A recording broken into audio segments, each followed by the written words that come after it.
todas. A gente vai começar aqui a nossa conversa de hoje, já agradecendo mais uma vez a participação, a presença de todo mundo. A gente está no nosso terceiro encontro, acho que o terceiro e último, né, desse ciclo da jornada. Eu começo essa conversa de hoje aqui já num clima de agradecimento a todo mundo que nos acompanhou e participou até então, e trazendo um pouco do que vai ser o nosso dia, né? Então, só resgatando um pouco do nosso caminho. A gente começou falando né, de modelos e padrões, né? Então, como que a gente estava vendo, né, a estruturação, né, dos projetos que a gente tem, né, chamado de Blended Finance. A gente passou pela visão do capital catalítico, onde ele existe, onde ele mora, como que ele acontece, como que ele chega nas organizações. E está terminando aqui a nossa conversa falando como que a gente mede, como que a gente avalia, né, quais são métricas de impacto e como isso tudo faz parte, né, desse projeto ou dessa iniciativa, né, com o objetivo de capacitação do mercado e de alguma forma diminuir um pouco das barreiras que a gente enxerga, né, muitas delas barreiras culturais, para que a gente tenha uma aceleração, né, de projetos que utilizam essa estrutura. Tá? Hoje a gente conta com um time de especialistas assim super conhecidos, renomados para nos ajudar nessa conversa. Então a gente vai ter aqui o time da Dynamo com o Douglas e com o Marco Gorini mais uma vez. Obrigado pela presença. A gente vai ter o Felipe Vignoli da Impacta, que também tem bastante conteúdo para compartilhar aqui com a gente, e com a Maria Eugênia Buozzi, né, hoje na Climate Ventures, vai contar para a gente um pouco dessa novidade, desse papel, como que ela está colaborando também com essa agenda. Tá? Então, para a gente começar, né, só mais uma vez agradecendo a presença e participação de todos, lembrando que a gente está em mais uma das jornadas aqui da Rede Ambima de sustentabilidade, e que para a gente é sempre importante trabalhar, né, a agenda ESG com foco no desenvolvimento de mercado. Então, Douglas, por favor, está contigo. Mais uma vez, obrigado pela parceria. Obrigado, Luiz. Obrigado pela abertura. Agradeço igualmente, pessoal, o acompanhamento de vocês ao longo dessa jornada. Vem sendo uma alegria, uma experiência muito gostosa a gente construir essa jornada com vocês. E hoje a gente se encontra aí nesse último encontro de 2025 para falar de um tema super importante, que é o tema de métricas, como que isso de fato pode ser uma ponte, né, digamos assim, para a gente conseguir escalar mais o tema, mobilizar mais capital e conseguir realmente destravar operações extremamente relevantes para o nosso país.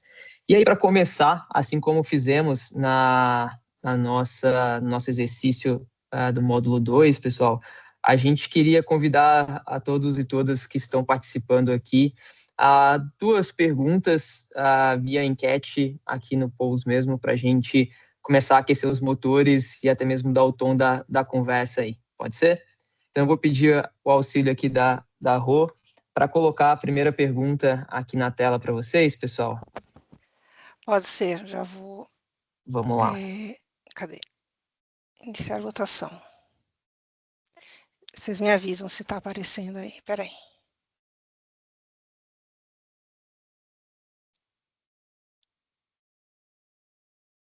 Não, né? Ainda não. Acho que é o compartilhar.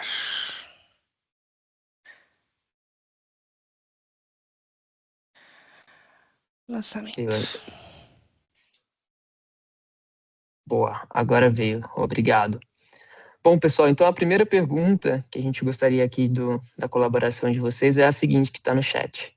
O que mais importa para os gestores na mensuração de impacto de projetos blended? Tá? Temos aqui 6 opções: reputação e posicionamento institucional, capacidade de atrair novos investidores, retorno financeiro ajustado ao risco, cumprimento de compromissos ESG e desenvolvimento de parcerias com agentes internacionais. Então, fiquem à vontade aqui para contribuir com a visão de vocês. Temos aí 37 pessoas online, então a gente espera 37 pessoas nessa pesquisa, pessoal. Vamos lá. Boa. Temos aqui 6 respostas, está bem diluído aqui por enquanto.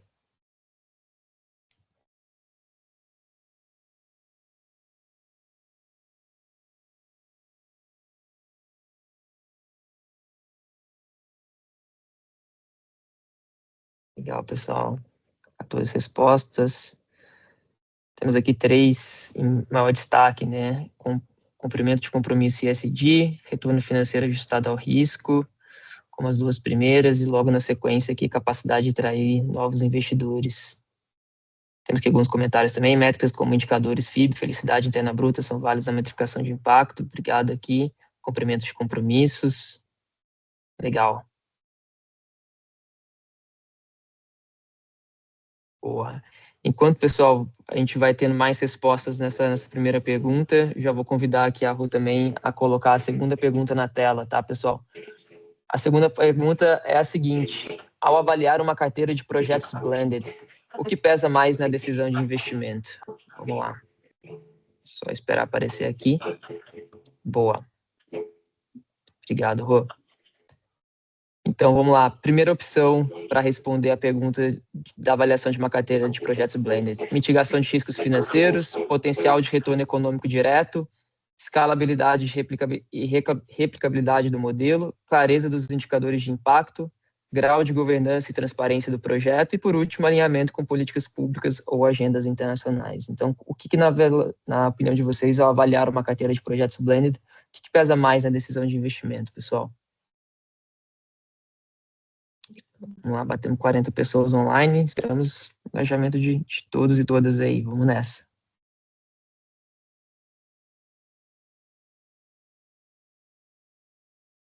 Legal.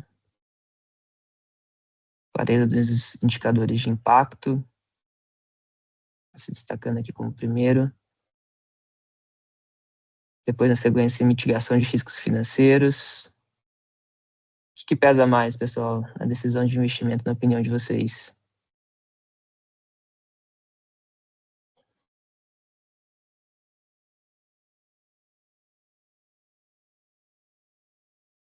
Legal. Bom, curiosamente, comparando esse exercício com o módulo 2, né, a gente percebe no módulo 2 a gente teve uma maior concentração de respostas de um panorama geral, né? Aqui as respostas estão bastante diluídas, algumas até com algum empate aqui, né? Nesse caso, na segunda pergunta, a gente trouxe clareza dos indicadores de impacto com maior peso aí na decisão de investimento, logo na sequência, mitigação de riscos financeiros, foi o segundo mais votado, depois grau de governança e transparência do projeto.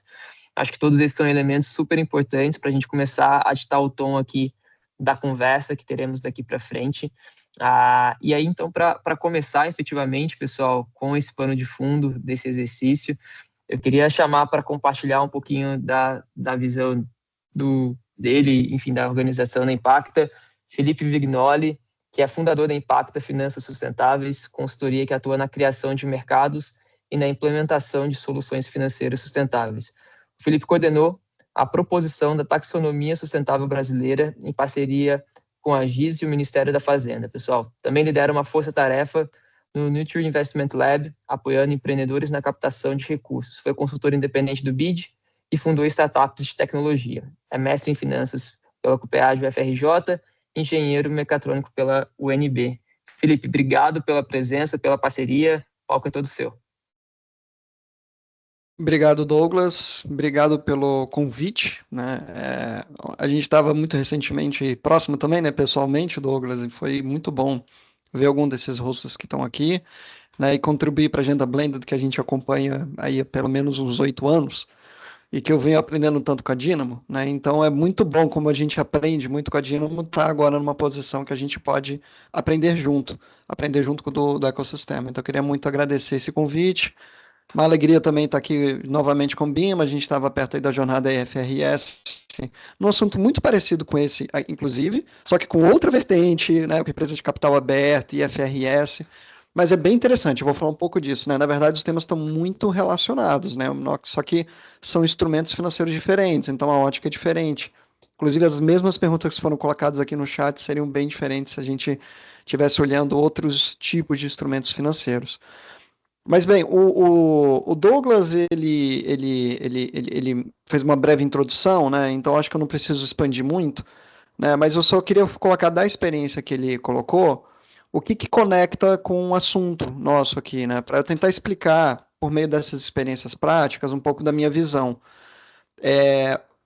A taxonomia é uma delas que o Douglas colocou. Então assim, a Impacta, ela trabalhou junto do Ministério da Fazenda recentemente, né, com um projeto via GIZ para fazer a taxonomia nacional, e a gente atua especificamente nos cadernos de MRV, né, de mensuração, reporte e verificação, que tem muito a ver com o que a gente está falando. Só que veja bem, né, a taxonomia ela vai ter uma implementação e também em diferentes níveis de maturidade de empresa. Isso aqui a gente vai falar bastante, isso depende muito da maturidade. Então as métricas, elas vão ditar o tom das métricas em cada uma desses locais. Né, a gente também está apoiando o Nature Investment Lab na Task Force 2, né, e a gente pegou várias experiências de Blended Finance, porque a gente apoiou 5 negócios ligados a soluções baseadas na natureza, né, que trouxeram uma riqueza enorme assim, de conhecimento sobre a aplicabilidade dos instrumentos blended, né, e o que conecta com o nosso assunto, que é como é que as métricas podem ajudar a escalar. Então, eu vou trazer um exemplozinho prático, tá? Já para tentar dar um spoiler total, né, do que a gente vai falar aqui, eu queria guiar a apresentação de hoje com 3 mensagens principais. Né? A gente está falando de métricas de impacto, mas eu vou reforçar muito a mensagem de que as métricas em Blended Finance têm que estar intrinsecamente ligadas ao desempenho financeiro, né? A conexão com o modelo de negócio tem que estar muito clara, né? E o atendimento a outros requisitos que estão mais conectados a impacto social, ambiental, serão muito importantes, mas eles fazem parte do corpo como um todo. Então a gente até fala, cuidar do corpo e acolher a alma, né? O impacto é muito importante, mas a visão, né, do modelo de negócio, esse linguajar do sistema financeiro é altamente relevante. O outro recado que eu gostaria de passar para vocês é que os investidores e financiadores eles já incorporam as métricas aos seus frames de governança e de gestão, dos quais as métricas fazem parte. Tá? Então tem uma escala aqui de prioridade também. Né? Como você gerencia os seus riscos, que métricas você usa, quais são os procedimentos para mitigá-los, faz parte já da rotina e é muito importante para que os negócios estejam aderentes a isso. Por fim, né, colocar que o instrumento blended, o instrumento de impacto tem que se adequar a essa linguagem financeira. Né? A gente tem que saber traduzir tudo que a gente fala de sustentabilidade com o linguajar financeiro para conseguir essa conexão. Bom, o que a gente vai ver hoje então? Eu vou fazer um pequeno aquecimento, mostrando aqui métricas e indicadores de impacto, essa sopa de letrinhas, como é que o ecossistema se organiza um pouco. Vou fazer uma conexão de como é que isso se conversa com a agenda blended, né? Como é que, na minha visão, isso está sendo utilizado realmente para escalar instrumentos mais parrudos e trazer um exemplo prático para a gente debater aqui. Tá? Então, a primeira coisa que me vem à cabeça quando a gente conversa, né, sobre métricas é aonde que estão essas métricas. A gente está falando de que bicho, né? E aí é muito comum ter essa distinção do mundo ESG e o mundo do impacto. O impacto ele vai estar olhando mais do o que se faz, né? Qual é o impacto social, qual é o impacto ambiental daquela atividade. E as métricas ESG, elas estão muito mais olhando como que se faz, qual é o impacto na sociedade, qual é o impacto no meio ambiente. E pela sua natureza, elas acabam tendo perfis diferentes também de empresas. Né? Empresas grandes investidores, grandes financiadores vão estar muito mais preocupados em mitigação de risco, né? E como que você se protege de ameaças, também oportunidades, certo, claro, mas é um conjunto de métricas mais pesadas, digamos assim. Então, eles vão estar olhando ali mais o universo ESG. O mundo de impacto, né, que está olhando ali o modelo de negócios, está ligado a pequenas e médias empresas, né, e está muito mais correlata aos investidores, alocadores de recursos, como gestoras, investidoras e empresas nascentes. E aí um recado muito importante. Isso aqui é uma regra? Não, claro que não é. Elas são interdependentes. Né? A gente tem uma empresa nascente que está preocupada com o como se faz, tem indicadores ESG e isso é muito positivo. O inverso também é o contrário, também é verdadeiro. Empresas muito parrudas, com modelos de negócios já estabelecidos, respondem a investidores e financiadores e estão olhando o que se faz. E incorporam métricas de impacto. Então, essas coisas, nas estratégias de investimento, elas são interdependentes, né, nas estratégias de integração, né, com investimento sustentável. Você pode ter o ESG, você pode ter o impacto. O ESG ele pode ser inclusivo, ele pode ser exclusivo, né? Eu tiro coloco como filtro negativo, e eu posso ter o olhar do impacto positivo para tentar alavancar também as oportunidades que eu quero ver. Então, é muito importante colocar essa interdependência. E quando a gente olha essa sopa de letrinhas entre ESG e impacto, eu tenho uma enorme régua de padrões e frameworks, e é isso aqui que a gente tanto conversa no ecossistema, que vai deixando tudo mais complicado, tá? E a gente está num momento muito positivo, não é o foco aqui de hoje, né? Mas a gente está no momento de integração desses padrões, né? Com a FRS, a gente discutiu isso num webinar aqui no caso da rede Ambima, né? Em que a gente falou muito sobre essa profusão, essa padronização, e eu vou conversar muito também com a conexão financeira que a gente vai falar aqui, né? E eu não quero ser exaustivo, mas a única coisa que eu acho importante reforçar é que a gente tem muito padrão, tá? A gente tem muitas métricas, a gente tem muitos frameworks, a gente tem catálogos, tanto no universo de SD, quanto no universo de impacto. O problema não é que faltam métricas, muito pelo contrário, às vezes a abundância das métricas torna o linguajar mais complexo e mais difícil de conectar com o investidor, e falta também, né, uma conexão dessas métricas com o desempenho financeiro, que é o que a FRS tenta fazer, e é o que eu vou puxar aqui, que a gente tem que tentar fazer também no Blended, para conseguir conectar uma coisa com a outra. Só para exemplificar, tá, alguns desses indicadores mais correlatos ao impacto, e aí repara que eu estou sempre tentando relacionar com o universo que eu vejo o Blended entrando, tá? O Blended está entrando naqueles negócios iniciais que demoram a atingir a performance financeira, né? O seu próprio modelo de negócio, né? Ele não tem como dar uma garantia num acesso a capital como uma instituição financeira, por exemplo. Então, pelo estágio de maturidade que geralmente o Blended está olhando, a gente tem esse catálogo aqui sendo mais relacionado. E é muito importante dizer, isso não quer dizer que o Blended também não está sendo olhado em grandes projetos, né, de grandes bancos multilaterais, estão sim, e tem vários instrumentos que estão sendo correlacionados. A gente está falando de instrumentos de dívida, de quase dívida, de equity, sendo correlacionados em conjunto num instrumento blended. É um campo muito próximo do diálogo lá que você tem com a SCD, e a gente tem um outro bicho aqui quando a gente está falando mais do universo de fomento. Então eu vou navegar um pouquinho nesses dois mundos, tá? Isso aqui eu não quero ser exaustivo, só para quem não conhece, né, falar um pouco dessas métricas. Né, o Iris é mais um catálogo de vários indicadores, então, tenho dúvida de como pegar benefício do meu produto, do meu serviço na base da pirâmide. Então, isso procura já criar um padrão.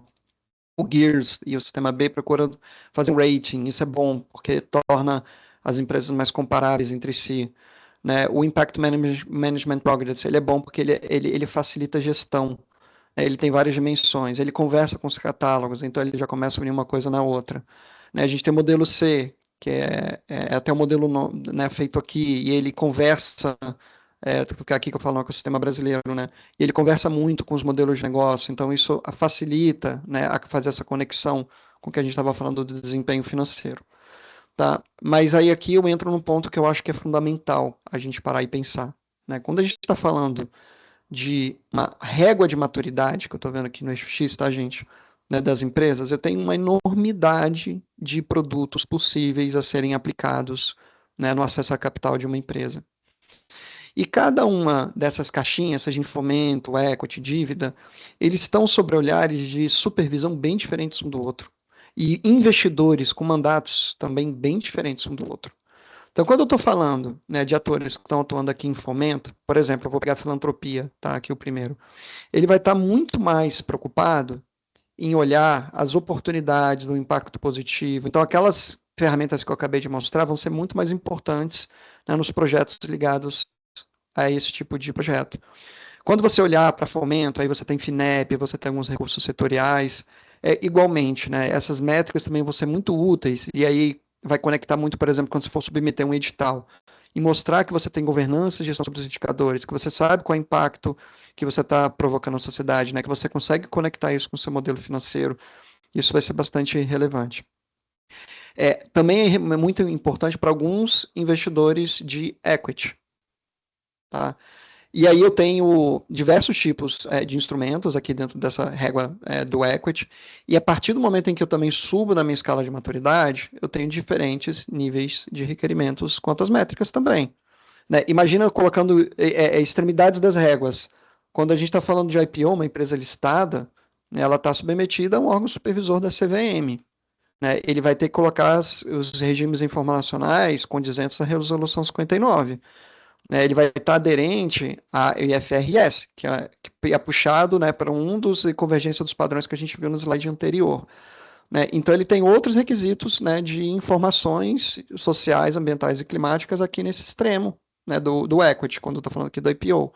Quando eu estou falando de um VC, que estaria aqui mais no início da regra do equity, né, e um investidor anjo, ele vai estar com outros requerimentos das regras de impacto menos rígidos do que eu encontro aqui na empresa que está na régua relacionada aí ao IPO. Igualmente, quando eu vou para instrumentos de dívida, e aqui tem uma conexão muito forte com Blended Finance, porque como a gente vai ver no evento passado, a gente até acabou de falar isso, né, 2 dias atrás, né, o Blended em instrumentos de dívida a instrumento de dívida em instrumentos Blended, na verdade, é uma tendência. Né? O Blended, ele tem encontrado, né, numa zona cinzenta, né, de supervisão, mais refúgio em instrumentos de dívida, que são CRAs, em sua grande maioria, que são FDICs, né, que são até mesmo em mecanismos garantidores, né, para alavancar negócio de impacto. Né? Então, via instrumentos de dívida, o Blended tem encontrado espaços para apresentar mais exemplos para o ecossistema. Então, quando a gente fala das métricas e o que vai importar para o investidor, a gente tem que estar olhando, né, o que eu olho de performance financeira, o que eu faço de risco quando eu estou olhando para a dívida. Colocando de um exemplo bastante simplório, tá, gente? É claro que não é só isso, mas o investidor que ele está olhando para equity fomento, ele está muito mais treinado a vida inteira a ver oportunidade e mitigar ameaças. O investidor, o financiador que está com um mecanismo de dívida, ele está muito treinado a ver risco. Ele está querendo afastar eventuais problemas. Então, o olhar e o mandato dele é diferente, e por isso ele vai puxar métricas diferentes. E tudo isso depende dessa reguinha aqui que eu coloco bem mais à direita, que é o Investment Readiness, né? Como que ele vai ter que se preparar para estar subindo nessa reguinha de capacidade de acesso a capital. Isso que eu estou falando do empreendedor. Então, pensem só, dado essa complexidade, né, o empreendedor, quando ele entra no mecanismo blended, ele vai estar com obedecendo a diferentes mandatos, diferentes chapéus, né, com diferentes réguas de níveis de transparência, de governança, de gestão, né, que tornam também a própria governança do mecanismo blended mais complexa, né, e tornam a vida do empreendedor também mais complexa no sentido do que ele vai ter de fazer de gestão dos seus indicadores. Tá? Agora, colocando um pouco assim do que a gente até já antecipou no slide passado, né, desse refúgio das zonas dentro da regulação, e aqui que eu tomei a liberdade, né, de trazer das grandes conclusões aí do Go Blender, né, liderado aí pela Dynamo e pela Tozini, né, pontos que a gente aprendeu, né, assim, instrumentos equity têm encontrado dificuldade de usar o Blender, né, a gente tem avançado em mecanismos de dívida, né, e interpretações da Receita Federal, né, até liberdades que a gente encontra nos outros instrumentos, tem feito uma rota regulatória que caminha nesse sentido. Só para colocar um exemplo, né, que eu tenho achado bastante interessante no ecossistema, por exemplo, quando a gente fala de mecanismo de garantia com Blended. Pô, o que é isso? Que bicho estranho é esse? Você usar, por exemplo, um recurso filantrópico, que está num instituto, né, para aplicar num CDB, né, de uma instituição bancária, aquele capital é revolvente, ele entra numa escrow para ter designação bastante rígida, que você não pode usar em outras alocações de capital, né, e o que gera ali de rendimento volta, né, para outras aplicações ou até mesmo para campos de maior impacto. Né, e esse recurso pode virar uma carta-fiança que entra numa garantia. Isso é muito, por exemplo, importante para destravar fundo clima, né, apenas como um dos exemplos. Né? Então, não tenho garantia real para acessar um fundo clima que a gente apresentou no slide anterior, né, que é uma linha, né, não é um instrumento. Né, mas esse tipo de mecanismo de garantia tem sido bastante olhado, né, para viabilizar. Aí quando eu estou olhando na parte mais baixa ali, né, dos instrumentos de dívida de menor maturidade, a gente tem visto uma profusão de CRAs, como o CRA Boa, por exemplo, né, subindo um pouco a quantidade de FDICs. Então isso conversa bastante. Agora, só para colocar aqui e também encaminhar para a finalização da experiência, né, colocar, o sistema financeiro ele já incorpora isso. Né? Então, assim, quando a gente vai estabelecer diálogo com esses financiadores e investidores, ele vai estar olhando para ROI, ele vai estar olhando para EBITDA, turnover, custo de capital. Né? O que a gente tem que fazer é a gente colocar essa conexão direta com os indicadores financeiros. Né? Outro ponto importante, os financiadores, né, com mais fôlego, né, de capital, ele já tem os seus próprios frames, como por exemplo o IFC, o BID. Então, por mais que você tenha os seus, você vai estar submetido, né, à régua dele, como por exemplo o IFC tem os Performance Standards. Tá? E ele vai estar olhando muito sobre governança e gestão. As métricas fazem parte de um todo. O Fundo Clima, que a gente citou aqui, também tem os seus próprios requisitos. E aí vamos pensar, então, como é que são os desafios para escala. Né? Quando a gente está falando de negócios blended, é muito comum que você ainda não tem dados que é para conseguir fazer a precificação do ativo. Né? Você ainda não está com um conjunto de métricas, né, para você chegar e ter clareza sobre todos os impactos. Então é muito comum o uso de matriz de risco, né, onde você faz ali, usa ferramentas digitais para ver riscos já referenciados, né, usa outras ferramentas, faz visita a campo e estabelece essa matriz de risco junto ao empreendedor, de modo a tentar precificar o ativo, ou seja, o que aquilo vai impactar no enterprise value. Isso é uma prática já bastante feita quando a gente olha de mecanismos blended. E para finalizar, para tornar isso aqui um pouquinho mais prático, tá? Eu vou trazer um exemplo, né, como que isso aqui realmente acontece. Então eu peguei aqui um caso de integração lavoura, pecuária, floresta. É um típico exemplo onde o Blended Finance cai super bem, é um sweet spot do Blended Finance, que é um modelo inovador, o ecossistema não conhece. Quando você tem um super projeto e submete a uma instituição bancária, ele para na agência bancária. Porque o cara não conhece. O que ele não conhece, ele vê risco.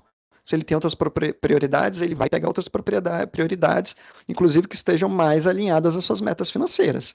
E ele não vai olhar para isso aqui. Mas o modelo ILPF, ele tem uma questão muito importante. Ele é altamente mais produtivo em relação a uma pecuária extensiva. E não é nenhuma rocket science, não é porque o ILPF usa uma tecnologia super desenvolvida que faz com que isso seja mais produzido.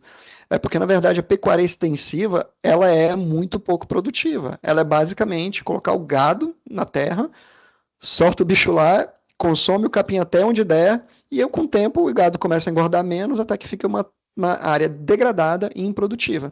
Que é o problema que a gente tem agora em mais ou menos 40 milhões de hectares no Brasil. Então, até os agentes financiadores entenderem esse problema, demora. Tem um advocacy, tem um tempo. E aí os modelos que estão começando, né, sobre essa ótica da integração lavoura, pecuária, floresta, né, tem dificuldade em mostrar que, na verdade, são muito mais produtivos que o sistema atual. A engorda é quase 2 vezes maior, né, quando você pega o peso por dia, isso impacta a receita. Né, a área produtiva necessária para a criação de animais, o A é a unidade animal, né, é 3 vezes maior, eu preciso 3 vezes menos terra para produzir na mesma quantidade. Então eu consigo colocar 3 cabeças de gado, né, por hectare, quanto na extensiva você colocar só uma. Multiplica os dois, você vê. Bom, eu tenho mais ou menos 6 vezes de produtividade superior em relação à pecuária extensiva. E aí são modelos que têm questões trabalhistas muito bem reguladas, usam tecnologia, né, permitem um novo aprendizado, isso atrai mão de obra. Então, o turnover, por exemplo, desses modelos é bem menor do que um outro tipo de modelo produtivo. Isso que eu estou colocando aqui são dados ilustrativos, mas que representam muito bem a realidade, tá, gente? Que a gente acompanha esses modelos. Isso impacta em investimento, precisa de menos investimento de terra, isso impacta em custo operacional. Quando eu entro numa captação que não é pequena para isso aqui ficar de pé em larga escala, é claro que eu tenho que estar conectando isso com o modelo de negócio. Né? Eu tenho que adaptar isso a uma linguagem. E aí, em decorrência dos tipos de financiamentos mais baratos que eu posso acessar, como, por exemplo, o Fundo Clima, como, por exemplo, um banco multilateral, né, como, por exemplo, um investidor que está se importando com impacto, é óbvio que eu vou ter que estar com as métricas de impacto associadas para medir a rastreabilidade do gado, né, para mostrar a integridade de carbono que eu tenho, né, porque isso vai me facilitar acessar garantias. Né, a facilidade que eu tenho, ou a minha habilidade em recuperação do solo, porque basicamente, gente, o que acontece é um terreno degradado, em que você trabalha a terra, fica uma terra mais produtiva, e o capim é melhor para o boi, então ele engorda mais. É tão simples quanto isso, assim, linhas bastante simplórias. Né? Então ele mede isso, reporta, né, intrínseco ao seu modelo de negócio. Então, como um recado final, né, e pegando esse exemplo prático, né, as métricas de sustentabilidade, impacto, elas podem estar muito próximas de um discurso de prática agrícola alinhada ao crédito de carbono de alta integridade e sustentabilidade, que é tudo verdade. Mas na linguagem do negócio, ele vai pensar no modelo agropecuário de maior produtividade e possibilidade de receita. Essas questões e esse de impacto que a gente vê estão intrinsecamente ligadas em como é que você entrega esse resultado. E é esse um dos pontos aqui que a gente colocou no início da nossa conversa, né, que eu acho que são tão importantes da gente estar adequando as métricas para conseguir fazer operações de maior escala, né, e com maior clareza entre esses dois mundos, onde o blended reside bastante no meio, entre o sistema de impacto e o sistema financeiro tradicional. E aí eu vou deixar aqui o chão novamente para o Douglas, né, para fazer a condução. Não sei se eu volto o microfone para o Douglas, para a Roberta ou para o Luiz, mas eu acho que isso aqui é um pano de fundo interessante para a gente guiar aqui o nosso debate. Legal, Felipe, super obrigado, cara. Obrigado pela apresentação e por compartilhar com a gente. Antes da gente começar o painel aqui, na verdade, e chamar o Lucas e a Maria Eugênia para o palco conosco, tem uma pergunta que surgiu aqui no chat que eu queria a tua visão, que veio do Wilker. Pergunto se a análise de riscos via normas ISO são válidas para analisar empresas com pouca maturidade, Felipe. Qual norma ISO ele está se referindo? Ele colocou? Não se especificou aqui, viu? Que se você quiser abrir o microfone e trazer a tua pergunta aqui com mais contexto, fique à vontade. Eu posso antecipar também. Vai lá. Todas as normas ISO são úteis, tá? Por exemplo, quando você olha normas ISO relacionadas à ACV, por exemplo, né, você pode incorporar parte dessa gestão de risco com elementos de precificação. Agora, depende muito mais do olhar, né, da gestão e da governança sobre esses dados e ter a capacidade de conectar isso com o valor financeiro do que da certificação em si. Boa, obrigado, Felipe. Pessoal, alguém tem mais uma pergunta direta aqui para o Felipe ou podemos passar para o painel? Fiquem à vontade. Boa, a gente vai ter mais um tempinho ali na frente para outras perguntas e ao longo também da próxima discussão aqui, pessoal, fiquem à vontade, tá? Para trazer as perguntas aqui no chat, por favor. Inclusive, a gente solicita aí que o façam. Bom, para contribuir nesse painel, então, que a gente vai ter aqui agora, para se juntar ao Felipe, eu queria chamar duas pessoas que estão aqui, a Maria Eugênia e o Lucas Saraiva. Maria Eugênia é economista, mestre em finanças, com 20 anos de experiência no mercado financeiro e de capitais. É diretora da Climate Ventures, responsável pelo Nature Investment Lab, projeto que busca destravar capital para investimentos em soluções baseadas na natureza. Maria Eugênia, obrigado pela sua participação e presença aqui conosco, viu? Obrigada, querida. É um prazer enorme estar com vocês. Obrigado. Eu queria chamar também aqui para o nosso palco virtual o Lucas Saraiva, engenheiro de computação formado pelo Instituto Militar de Engenharia, certificado CFA, com mais de 15 anos de experiência no mercado financeiro, 10 deles no Banco BTG Pactual, tem uma sólida trajetória em gestão de portfólios de crédito. Além do olhar técnico e estratégico, Lucas é um entusiasta do aprendizado contínuo e da aplicação prática da tecnologia para gerar impacto real na economia e nas pessoas. Lucas, obrigado também pela sua participação e presença com a gente, viu, Lucas? Bom dia a todos, prazer meu, obrigado. Boa, pessoal. Bom, para a gente começar então esse nosso painel, que tem como tema, pessoal, o futuro das métricas e da regulação no Blended Finance brasileiro, eu queria convidar aqui a Maria Eugênia para trazer um pouco da visão dela, do que ela vem vendo no mercado, quais são os principais insights nessa agenda, para depois a gente passar a bola aqui para o Lucas e aí a gente ter uma dinâmica de perguntas e respostas. Maria Eugênia, contigo. Obrigada. Bom, acho que, primeiro, obrigada também à Ambima pelo convite, um prazer estar aqui, é o meu primeiro evento como Climate Ventures, então é um prazer enorme estrear essa função super importante numa casa tão importante. Então, obrigada à organização do evento Ambima e pelo convite. E obrigada ao Felipe pela apresentação inicial, acho que fica mais fácil a gente dar sequência quando a gente tem aí uma fundação muito bem montada. Então, eu gostaria de fazer algumas considerações, né, vindo de um universo ESG, impacto, e mais recentemente agora falando sobre capital natural, soluções baseadas na natureza, a importância de a gente trazer métricas que, de fato, reflitam desempenho e impacto. E para a gente fazer isso, a cabeça de consultora vai pensar sempre em 3 principais eixos, que é estratégico, tático e operacional. Então, quando a gente está falando aqui de impacto, quando a gente está falando de ESG, quando a gente está falando de desempenho financeiro ou de desempenho operacional, o que é sempre o transversal de tudo isso é a métrica. Como é que eu demonstro a preservação ou a geração de valor no negócio, de preferência os dois, né? Então, aqui, para que a gente possa falar sobre isso, eu gostaria de percorrer esse viés estratégico, tático e operacional, pensando muito mais na gestão do que no indicador em si, né? Quando eu falo de estratégia, né, o olhar da métrica na estratégia, o que eu estou olhando? Eu estou olhando o dado como base da tomada de decisão, né?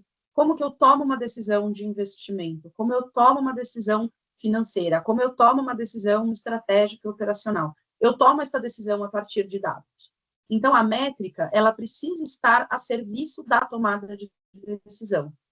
O meu primeiro trabalho, por coincidência, quando eu ainda era gestora de fundo, eu comecei minha carreira como portfólio manager, e eu lembro que eu fiz a revisão da metodologia do fundo ético. Na época, não tinha nenhum de todos esses padrões que o Felipe apresentou. A gente fazia a gestão de dados de sustentabilidade na unha mesmo, muitas vezes com base em questionário ou informações públicas. E eu lembro que o meu gestor virou para mim e falou: você precisa fazer a metodologia servir a tomada de decisão de investimento. O que se aquela empresa não tiver, a ação daquela empresa não vai entrar para o portfólio do fundo. Então, foi um excelente primeiro exercício, mas que me ensinou que a métrica precisa estar a serviço da tomada de decisão. Então, quando a gente fala muitas vezes, né, tanto no impacto quanto no ESG sobre a métrica, ela não pode ser um protocolo ou um checklist para fazer relatório. Ela precisa estar a serviço de uma tomada de decisão. Nesse sentido, ela precisa olhar 2 questões principais. A primeira delas é a materialidade. E a gente vê o avanço desses frameworks, dessas métricas, trazendo a materialidade de impacto, a materialidade financeira, que a gente chama de dupla materialidade, mas isso serve não só para o grande, serve ainda mais para o pequeno. Porque se eu resolver que eu vou mapear todas as métricas do mundo, deixa eu só ver aqui se a minha... Vocês estão me vendo? Como que está a minha... Não estamos te vendo, não. Então, no pequenininho Agora estava, voltou, a hora que ainda? foi para destaque, ela sumiu. Tá, deixa eu fechar e abrir de novo aqui. Agora estão me vendo? Não. Talvez eu saia e entre, deixa eu ver, eu vou atualizar aqui, e aí vocês me avisam. Pode, Talvez posso eu tenha que sugerir? sair e entrar. Então, posso te dar uma sugestão para você seguir com o seu raciocínio? E Tá aí, bom, quando a gente fizer uma pausa, a gente faz isso. Pode ser? Eu não queria te perder agora. tá bom. Não, tá bom, tá bom. Eu fico aqui sem câmera mesmo. Depois vocês me falam se eu voltei. Mas então, só para falar aqui para vocês, que a gente precisa olhar, primeiro, materialidade. Para o pequeno, para a menor empresa, a materialidade é ainda mais fundamental, porque eu preciso ser muito cirúrgico no que eu vou medir. Eu preciso ser muito assertivo no que eu vou considerar na minha tomada de decisão, porque eu tenho um cobertor mais curto. E, portanto, a materialidade precisa ser a primeira base. E a segunda, especialmente importante para a Blended Finance, para investimento de impacto, é a adicionalidade. O que eu, de fato, estou gerando como contribuição positiva a partir daquela alocação de recursos, seja ele operacional ou financeiro. Então, quando eu falo do estratégico, é isso, eu entender quais são as bases e o que é fundamental para o meu processo de tomada de decisão.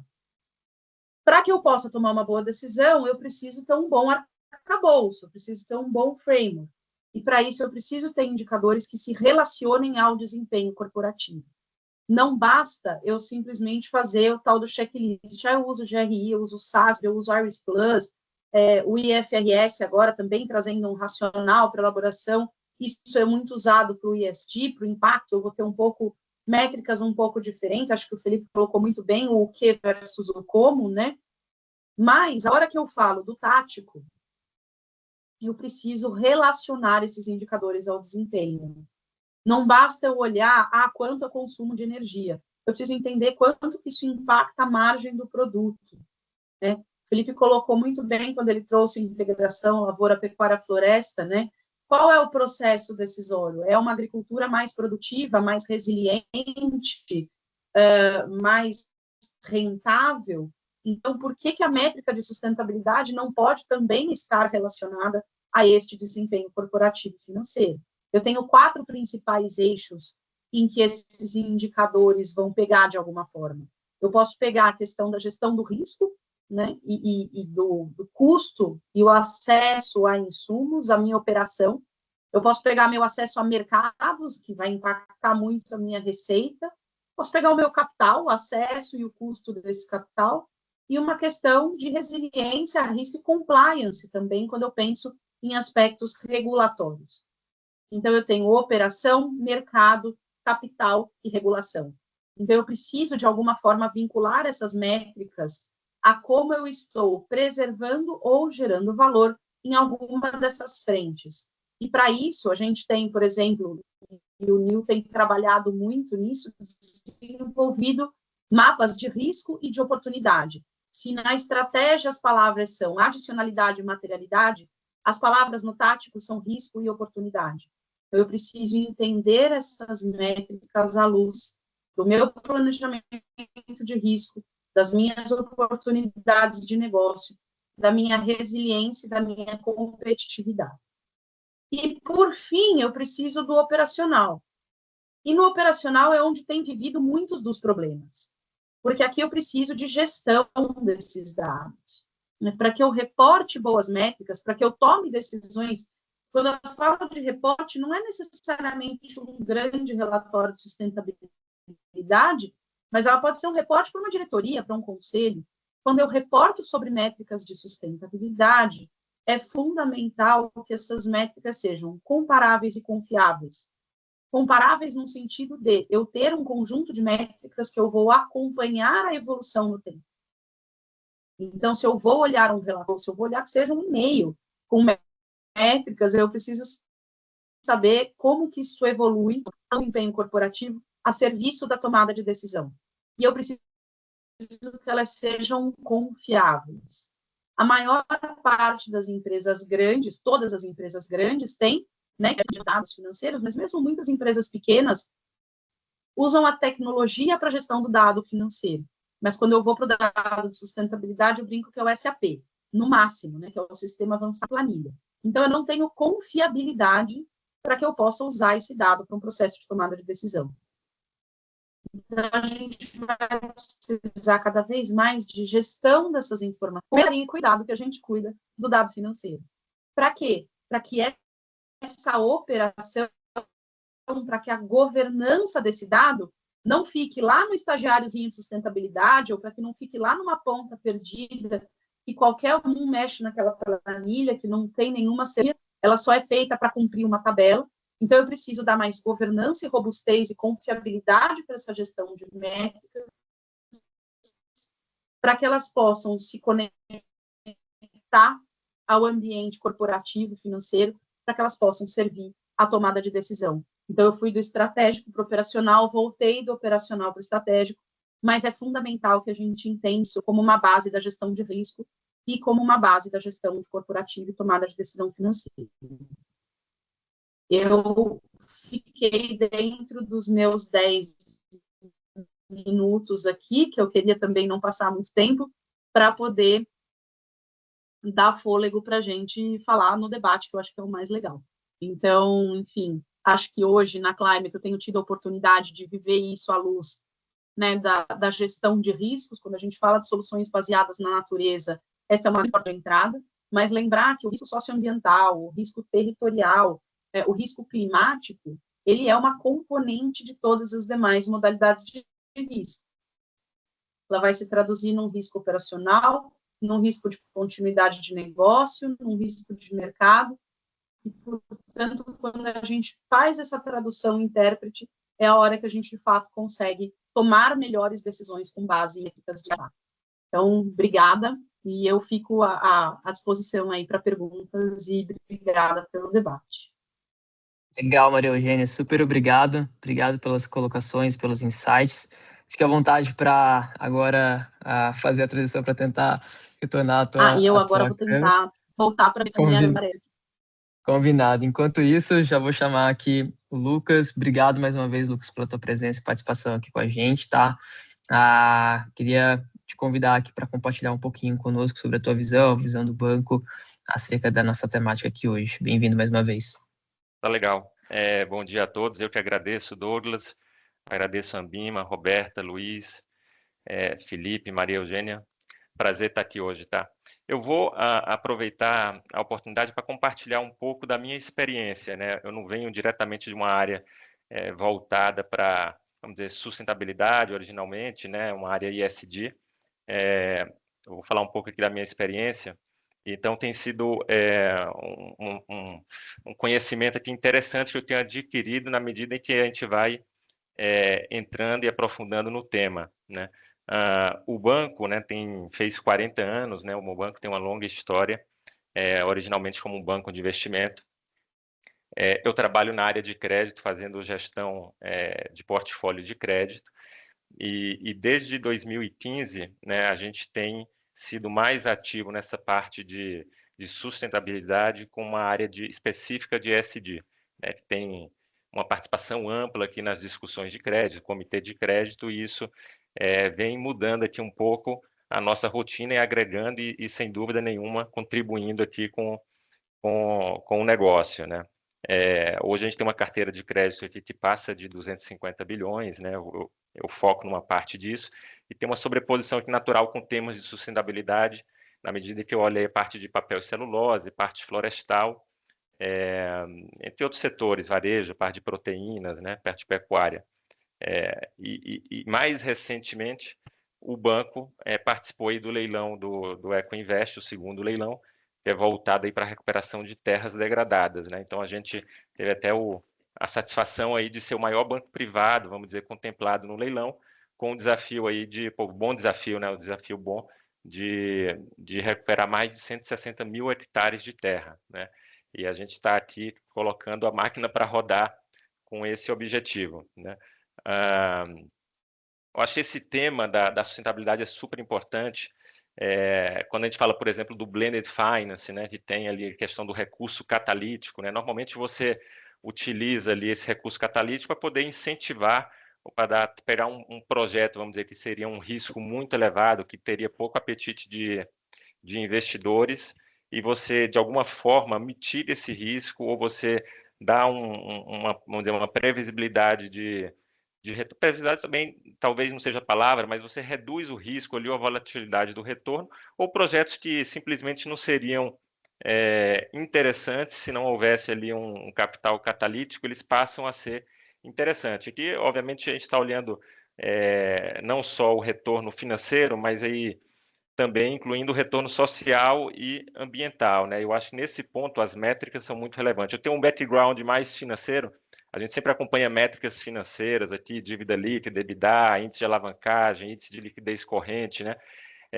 Então, quando a gente vai para esse universo, né, de impacto social, impacto ambiental, é necessário todo um outro arcabouço aqui de métricas aqui que a gente precisa acompanhar para poder entender se o projeto está saindo conforme, né, era planejado inicialmente, se está indo conforme esperado, ou se está ficando aquém, e aí fazer os ajustes necessários, porque faz parte também, né? Nem tudo é só maravilhas, e eu acho que as métricas elas são essenciais para isso, para poder medir se está tendo ali o impacto, a recuperação do solo está acontecendo como deveria, a quantidade de CO2 no solo está conforme esperado, a utilização da água está sendo eficiente como deveria ser, né? O uso de energia está apropriado. Então, acho que quando a gente sai do universo puramente financeiro e vem para essa parte mais social e ambiental, as métricas elas vão ser essenciais aqui para dizer se o projeto está andando conforme esperado, né? E fazer aí eventuais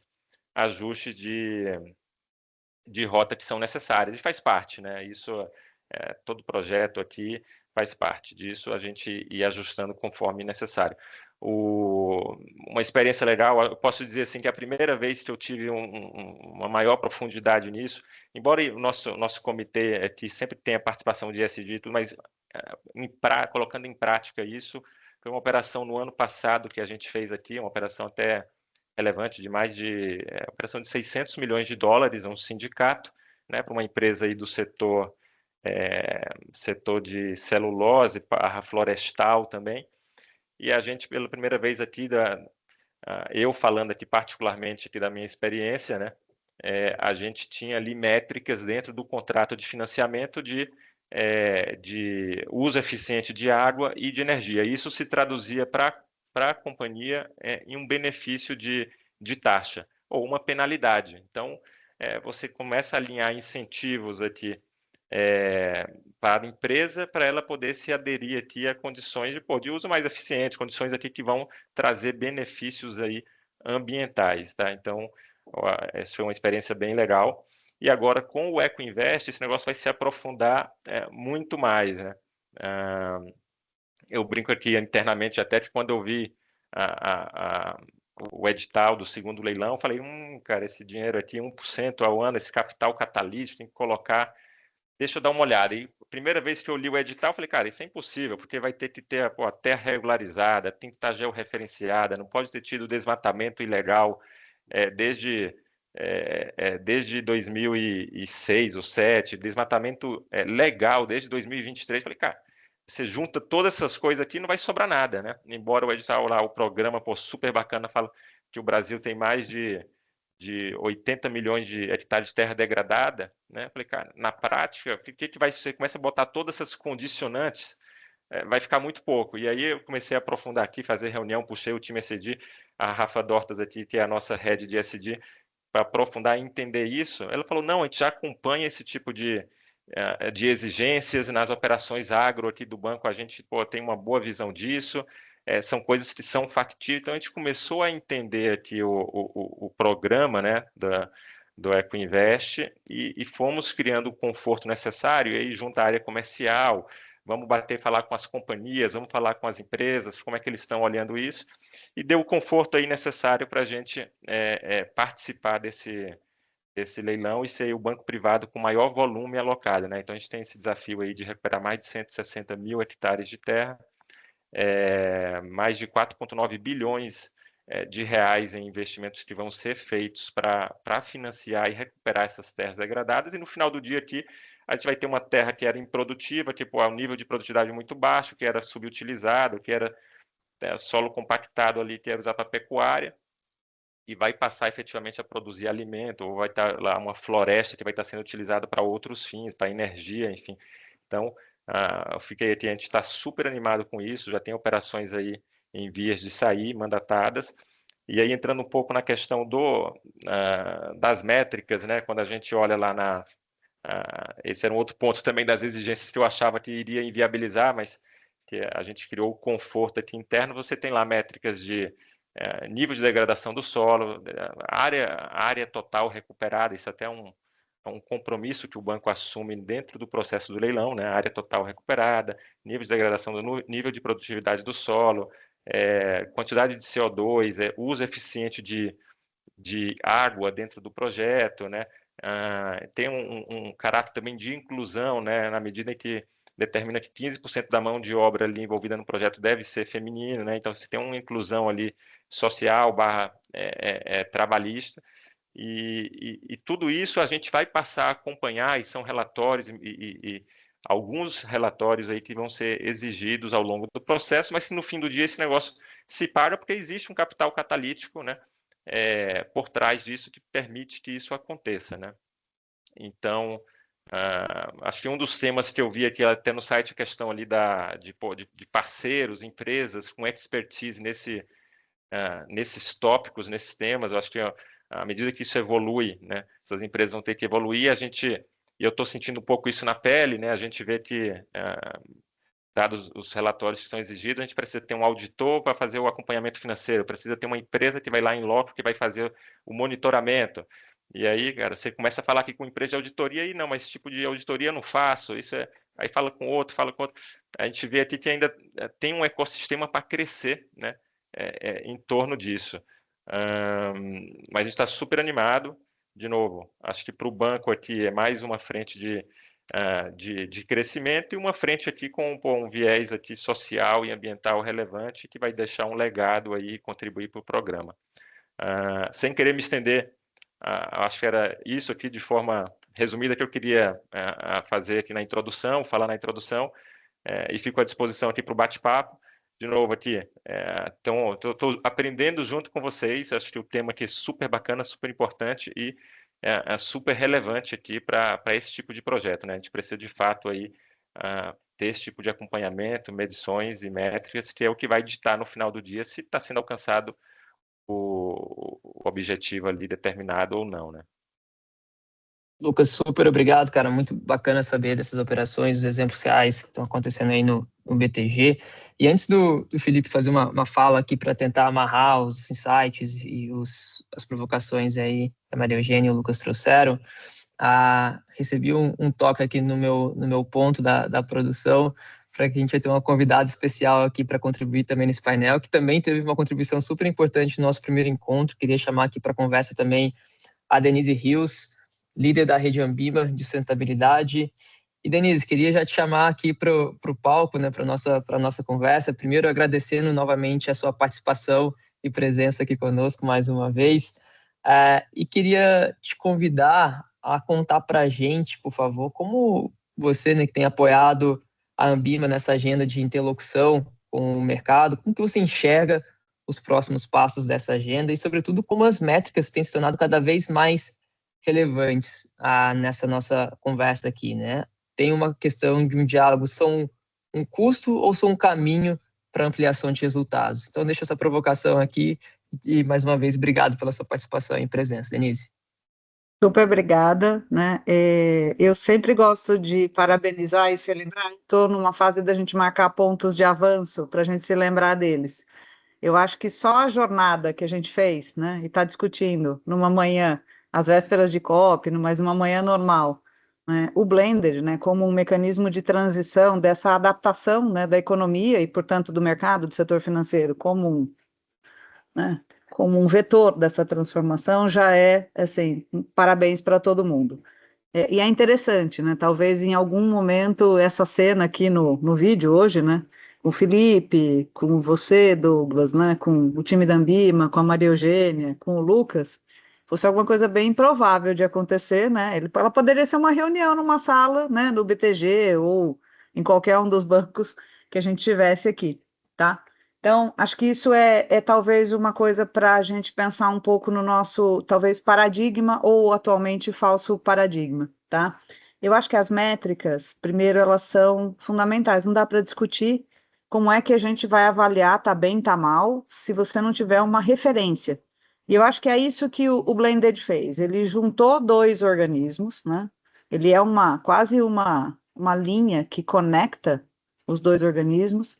E aí, diferente do talvez algo que a gente já conheceu, né, como um Project Finance, que é algo muito parecido com um Blended Finance, sem a camada, né, da ampliação do resultado, que é o impacto, o Blended traz duas coisas novas a um mecanismo que a gente já conhece, que é o capital catalítico, para incentivar essa parte da transição, que muitas vezes é cara, né? E, ao mesmo tempo, medidas de sucesso para além dos financeiros, tá? Então, o que eu vejo do papel da rede e do que a gente discutiu esse ano inteiro e que está provocando discussões como essa, né? Mas mais do que isso, está ampliando a realização, né, desses mecanismos e de outros. O Felipe foi muito feliz em trazer as 1000 oportunidades que a gente tem hoje aqui de transitar.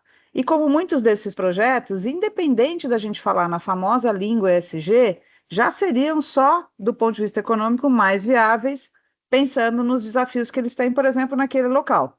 É óbvio que o restaurar a floresta gera um benefício ambiental intrínseco maravilhoso, mas, de fato, este combinado é mais eficiente para a vocação daquele bioma e do uso da terra do que o atual, tá? Então, só por isso ele já deveria ser melhor financiado, né?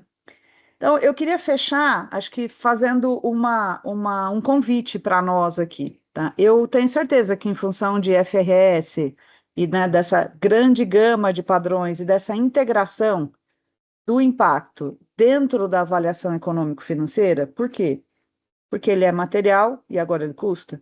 Vai nos ajudar a transitar mais rápido para um lugar onde provavelmente uma operação que não mensure, como a Maria Eugênia trouxe, o risco adequadamente, e a gente tem riscos materiais, por exemplo, de mudança climática, ou mesmo de questões sociais importantes, vai ser uma operação tradicional com risco mal avaliado. É exatamente isso que a gente já está vendo nas empresas, tá? Então, portanto, aqui, eu queria fechar dizendo que eu vejo no Blended como um acelerador dessa transição.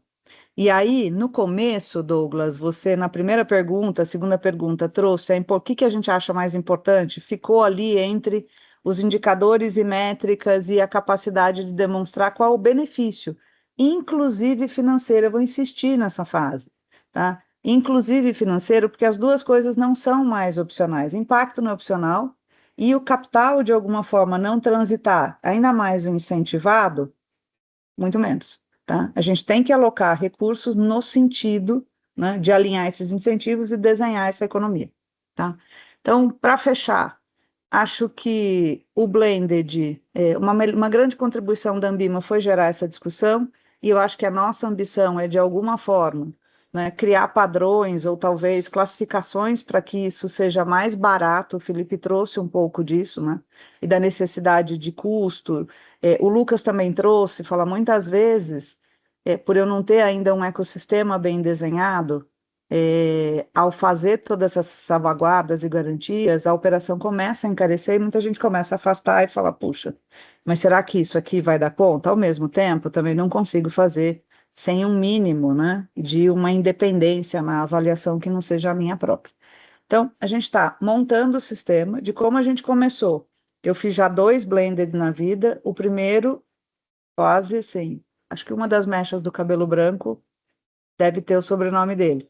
Mas o segundo, porque a gente já estava num lugar onde o ecossistema já conhecia, estava em uma região onde tinham atores importantes envolvidos, a conversa no desenho da operação foi mais fácil. Tá? O que a gente está buscando aqui é um mínimo de padrões para garantir que a conversa seja prateleira, tá? Tanto quanto outros mecanismos sejam, e que a gente comece a beber desse movimento que é de mercado.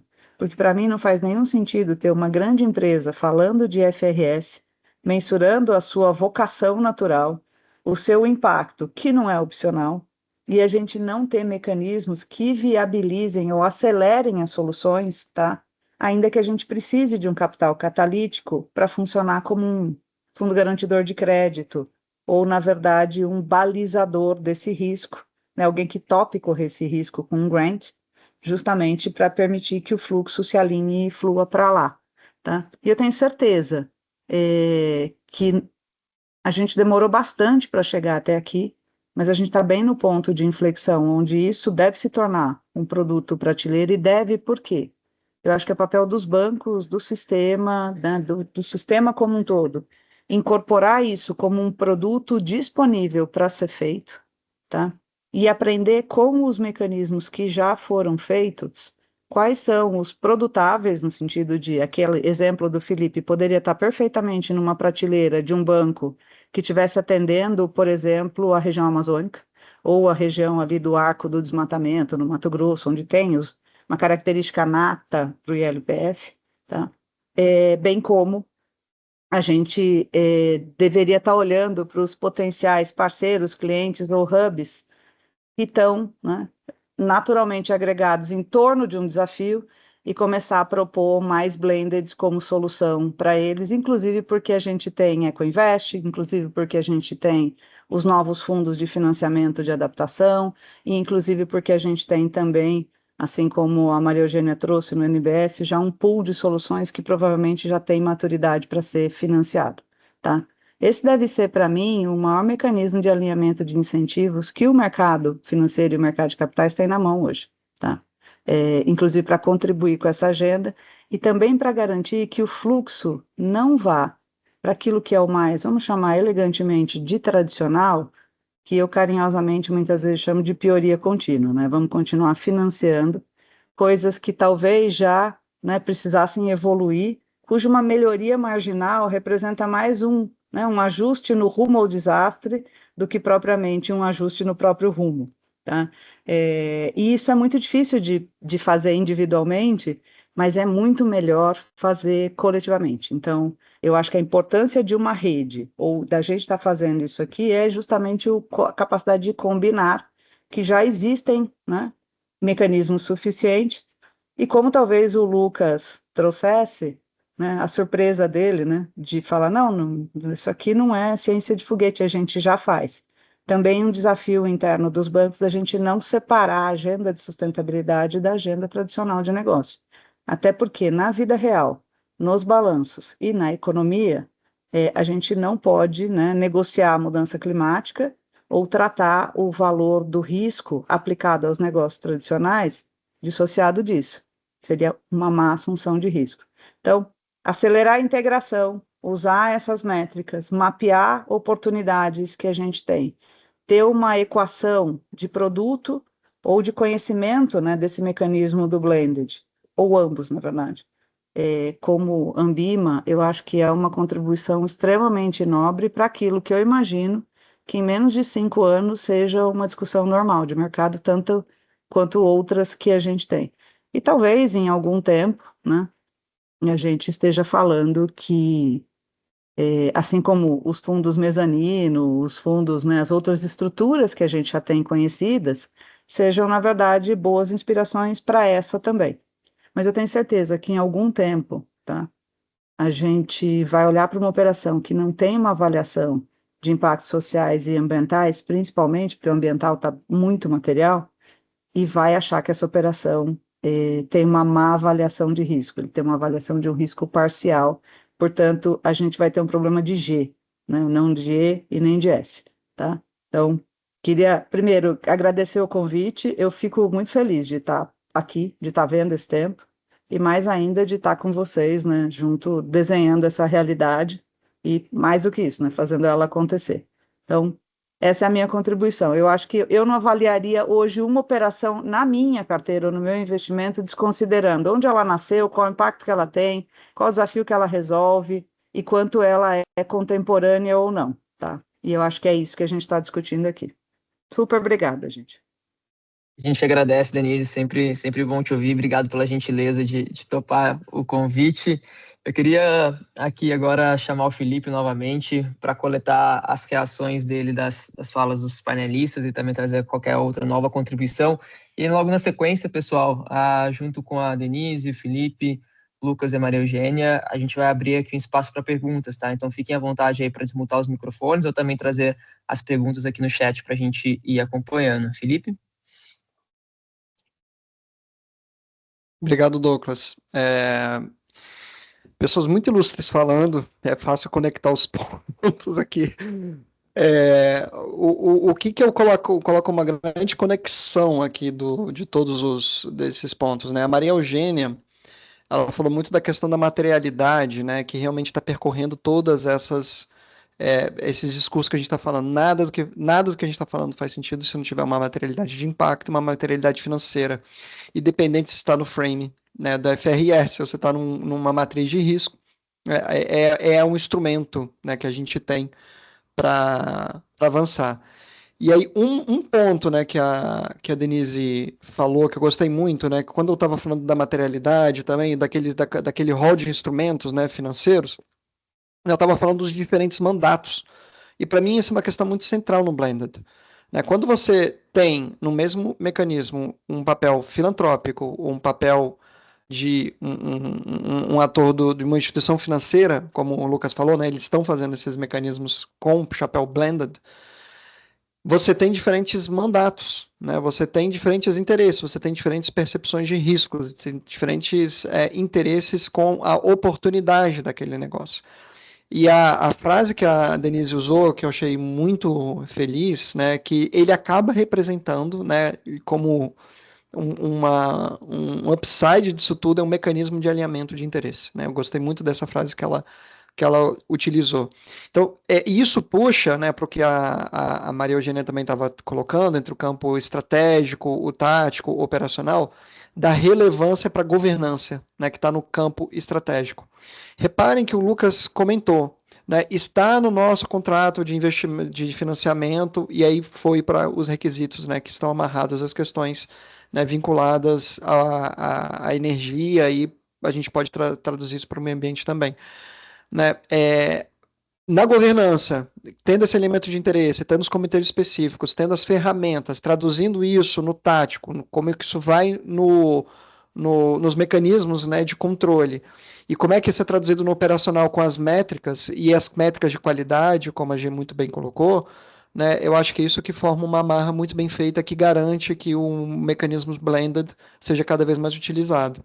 E aí, por fim, só para colocar um highlight aqui também, né, chamar atenção para um dos pontos que eu acho fundamentais, dentre esse mecanismo todo, né, de alinhamento de interesse, é você ter as ferramentas adequadas. Eu acho que a gente está caminhando em ter as melhores ferramentas, né? Eu ilustrei aqui uma delas, que é a matriz de risco, e as ferramentas são cada vez melhor. E como foi aberto aqui também para outros participantes, eu fico imaginando essa conversa 10 anos atrás. Sabe, a gente ainda estava falando de padrão, a gente ainda estava falando de métrica, a gente estava falando de tanta coisa. Quando eu olho na evolução que a gente teve, né, e quem está aqui, né, a G, o Lucas, a Denise e tantos quanto outros que estão aqui presentes, sabe disso, o quanto que evoluiu. Então a gente está hoje com um arcabouço muito melhor, ainda precisa evoluir muito, mas a gente tem muitas métricas para evoluir. E a gente está muito mais perto de tornar real aquilo que a Denise falou, de ter os produtos de prateleira.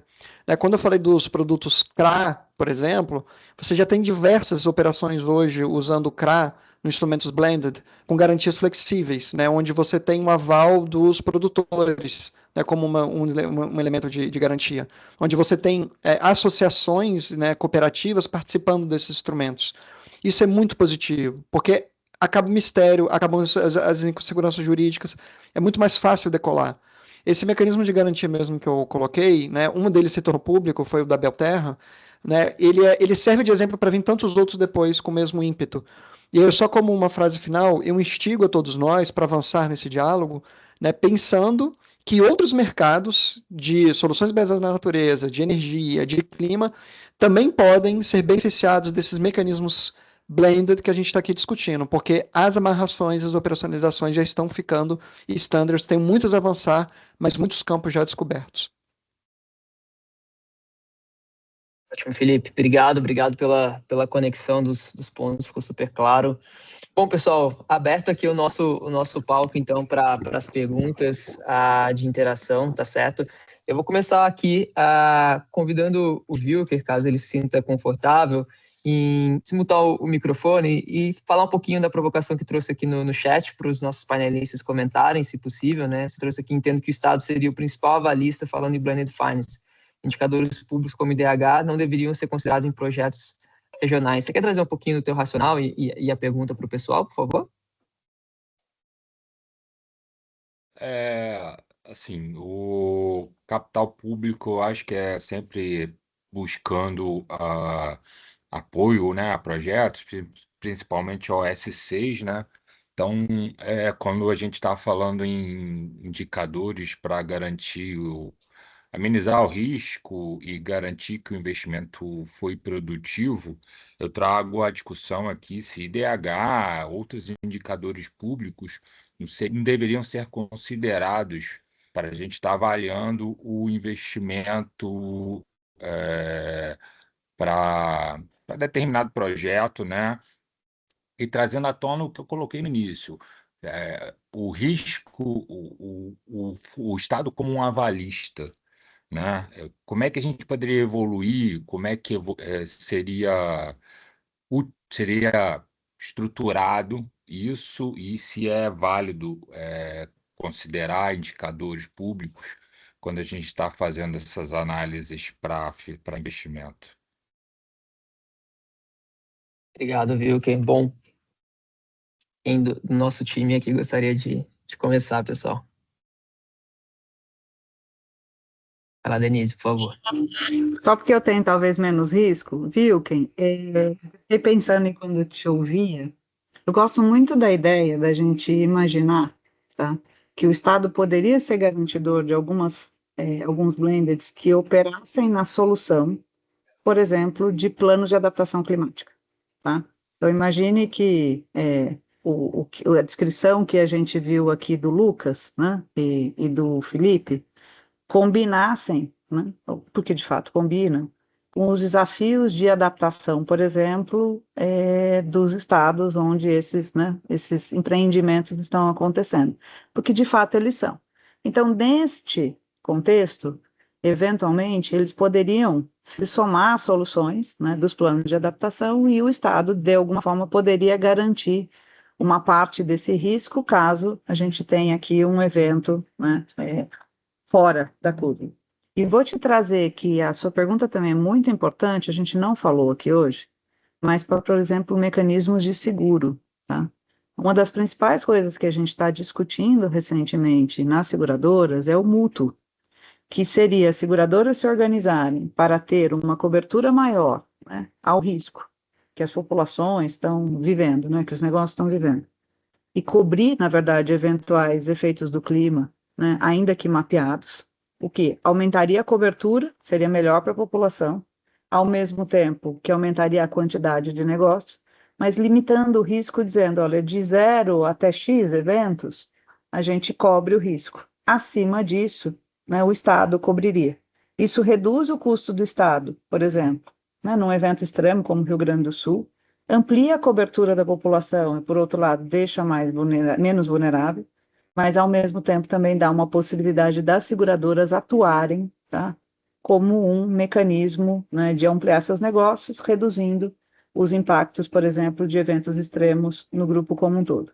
Então, eu acho que blended, o que a gente está discutindo aqui, tanto é uma resposta a isso, quanto essas adaptações não só podem, como muitas vezes elas são o modus operandi de uma política, às vezes, ou de Estado, ou de governo, ou de adaptação. Essa é a minha visão do tema. O que não acontece hoje é que ela não acontece, como a Maria Eugênia, todo mundo trouxe aqui, elas não acontecem naturalmente. Como esses mecanismos estão se construindo, os atores do sistema têm que ter este conhecimento e ligar os pontos, que eu acho que é um papel fundamental, tá? Mas dá sim.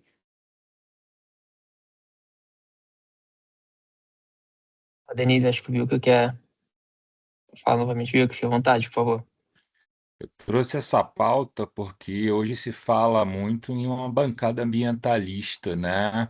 E o incentivo nesse sentido. Então, eu acho que seria até o momento de poder alinhar isso com essa bancada para fomentar tanto os fundos que a gente tem, né? Tantos recursos públicos aí, e o principal ter uma governança para a gente prestar conta desses fundos que vão garantir.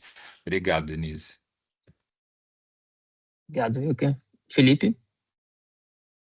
Só para complementar, eu vou tentar não ser muito técnico, tá? Porque ele colocou um exemplo bem específico, né, do IDH, por exemplo. Eu vejo esses indicadores mais agregados, né, esses metadados, o IDH é um deles, mais sendo utilizados, tá, para você avaliar os riscos do empreendimento e não como um resultado. Por quê? Porque é difícil você estabelecer relação de causa e efeito, ou seja, o que eu estou fazendo, o que realmente está aumentando de DH. Né? É claro que é positivo você acompanhar isso, e tem que ser feito, tá? Você colocar isso num modo contratual é muito difícil, né? Você se responsabilizar por estar contribuindo para o DH de uma região, a depender do número de pessoas que moram ali, é muito, muito complicado. Então, assim, para ser simplório, assim, eu vejo sim muito uso dessas métricas, né, para diferentes fins, e eu acho que o Estado está cada vez mais presente. Eu gostaria de destacar que a gente vive, eu vejo um momento único acontecendo aqui no Brasil, né? Assim, em poucos anos, né, a gente teve uma profusão de normativos, de regulações para clima, para meio ambiente, para floresta, para restauro, né, para energia, para indústria, como eu nunca vi antes. E com uma grande novidade, né, que eu sempre fui um grande crítico, né, que elas não conversam entre si. Não é perfeito, mas elas estão começando a conversar entre si. A gente fez um levantamento na Impacta, isso está público em uma das nossas newsletters e também na nossa feed, tá, de notícia. Mas a gente fez um levantamento da quantidade de normativos que tem entre as nações. O Brasil está em segundo lugar, tá? Então, assim, é muita coisa que o Brasil está fazendo, e a gente vê isso numa análise temporal nos últimos anos aumentou muito, muito em decorrência de decretos e não de leis, mas isso também é muito positivo, tá? E abre um espaço para integração com novos instrumentos, como o EcoInvest, como Nova Indústria, né, Brasil, né, onde torna o Estado muito mais presente nessas soluções. Só para citar um exemplo que o Lucas falou, né, do programa que ele participou, que é o EcoInvest, provavelmente, que ele está citando, né, ele já está ancorado no Blended Finance. Né, ele já foi uma alavancagem de capital com recurso estrangeiro, né, para que seja fornecido um capital subsidiado proveniente do Fundo Clima, né, para que isso seja feito. Então, assim, eu vejo o Estado bastante presente, né, e aí tem essas possibilidades, né, como a Denise colocou, né, de ele fazer composição em mecanismos também de seguros, ou seja, eu vejo o Estado muito interessado nessa pauta, assim, em tentar entender como é que ele pode contribuir. Ele tem limitações fiscais, obviamente, mas por isso ele também conta com parceria com diversos bancos multilaterais, não só para se capacitar tecnicamente, para entender como é que ele pode contribuir, né, mas para entender quais são os passos de contribuição, o que ele já tem de recurso disponível para ser melhor utilizado. Isso eu gostaria de destacar, que eu vejo um envolvimento bem interessante, novo, único, que tem que ser muito bem aproveitado. Ótimo, Felipe, obrigado. Passar a palavra aqui para o Lucas. Eu ia fazer um comentário pequeno, né? Eu acho super pertinente o ponto do Wilker, né? Porque no final do dia o que a gente quer é que esses projetos, né, o que está sendo financiado, se transforme em benefício de uma forma geral para a sociedade. Eu acho que o IDH talvez aí seja um dos indicadores aí mais comuns quando você compara índice de desenvolvimento aí entre países ou regiões. Sem dúvida nenhuma, o IDH é um dos principais medidas, né? Agora, uma ponderação, né? Pensando aqui um pouco com a cabeça aqui de estou acostumado a estruturar crédito, né? E fazer operações, né? Quando a gente coloca o IDH, né, ele termina sendo bastante amplo. Acho que o que o Felipe comentou, né? Ele é um índice ali que ele incorpora já várias coisas dentro dele. Então, deve ter ali métricas relacionadas à renda, métricas relacionadas à saúde, educação, né? Então, do ponto de vista de mensuração, né, termina sendo mais difícil de você acompanhar isso, né? Então, pensando no caso prático, a gente vai exigir, né, que tenha alguma melhora ali de DH decorrente de um projeto, né? Quando a gente olha assim, se o cara não alcançou essa melhora, né? Fica difícil dizer por que não alcançou, uma vez que o IDH mistura tudo isso. Por outro lado, se você coloca métricas, vamos dizer, pontuais, mais objetivas, você consegue fazer esse tipo de acompanhamento mais próximo e no final do dia essas coisas vão se somar para poder alcançar ali o objetivo estabelecido, né? A gente está aqui no final do ano, aqui no banco, e está naquela fase de avaliação, e aí você tem lá que ticar lá, pô, completou, você bota um monte de meta no início do ano, agora está na hora de ir na meta e falando, ó, cumpriu, não cumpriu, por que não cumpriu? Então, no final do dia, são pequenas metas, né, pequenos objetivos que vão compor, né, um objetivo maior. Eu acho que o IDH é um pouco isso, né? O IDH é o objetivo maior, sem dúvida nenhuma, a gente quer sempre que as coisas contribuam aí para uma melhoria, né, de forma geral para a sociedade, mas na hora de medir e acompanhar vão ser pequenas coisas ali que vão estar se somando para alcançar esse objetivo. Obrigado, Lucas. Maria Eugênia. Acho que tem. Eu não sei se vocês estão me vendo, porque eu já Agora não foi. consigo mais acompanhar, mas que bom. Eu acho que tem uma questão que a escolha da métrica é a temporalidade que você está buscando esse objetivo e o como isso vai impactar o processo de monitoramento e tomada de decisão. O IDH, e aí quando a gente estuda, né, estatística, a gente estuda a correlação e a gente estuda a causalidade. A causalidade que a gente tem de projetos de impacto, projetos de blended finance, em relação à melhora de indicadores sociais mais amplos, eu não tenho muita dúvida que acontece empiricamente. Comprovar isso estatisticamente entra em toda a complexidade que vocês mesmos já trouxeram. Se der errado, será que deu errado porque não tem causalidade ou por alguma questão de gestão? E aí a importância de a gente escolher as métricas com cuidado e com carinho. porque eu preciso conseguir, da maior forma possível, e muitas vezes é impossível, isolar essa causalidade. Eu posso até mostrar que existe uma correlação, mas essa causalidade, ela também precisa entrar como uma pauta no processo de decisão de quais são os indicadores.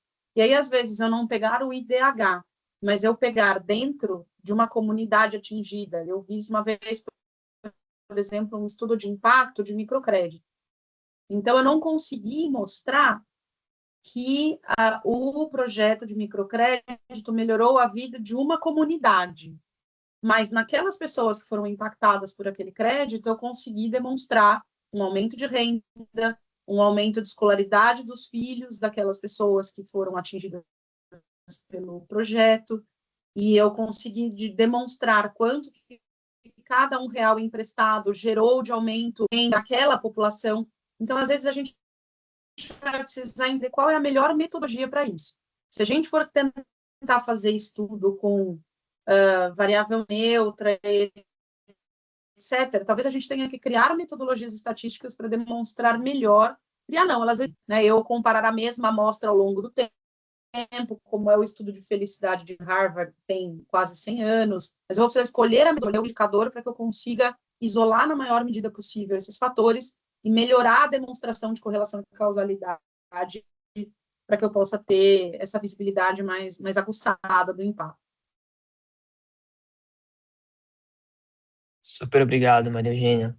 Pessoal, tem mais uma pergunta aqui, que é a seguinte, tá? Muitos fundos e bancos públicos ainda tratam indicadores de impacto como uma exigência regulatória, muitas das vezes, né? Não como vetor, efetivamente, de decisão estratégica. Acho que a Denise até mencionou um pouquinho isso na fala dela.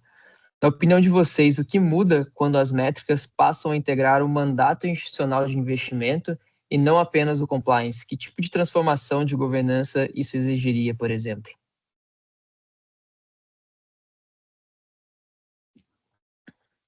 Fiquem à vontade, quem...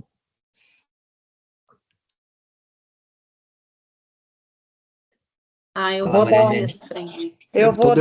Tô deixando o palco para a G aqui, é para ela brilhar. Eu acho que eu ia falar isso também, Felipe. Só vou trazer um lado, talvez não do sistema financeiro, mas de quem precisa se ocupar do sistema financeiro ficar interessado nisso, tá? Eu acho que muda tudo, tá? Literalmente. Por quê? Porque ela passa a ser algo intrínseco da decisão, o que de fato ela já é, tá? Então, por exemplo, olhar, eu vou dar um exemplo aqui como conselheira, também de um banco, mas, por exemplo, de outras organizações, como do setor elétrico, olhar esses impactos a partir do risco e do desenho de projetos, que muitas vezes são projetos de 10, 15, 20 anos, tá? Faz com que a gente calcule, vou falar uma palavra financeira, uma TIR muito mais coerente, minimamente, tá? Então, eu acho o risco é olhar separado, de verdade.